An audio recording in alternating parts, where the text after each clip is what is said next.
That's it.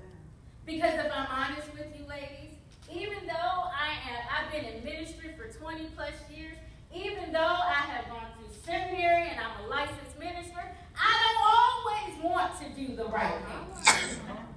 In fact, it's so much easier for me to do the sinful thing than to walk the straight and narrow. It is easier for me to choose my flesh over the spirit. And that is why I have accountability. So ladies, I talk to you. If you need to confess today, you need to acknowledge your sins. You need to authorize someone to hear your confession.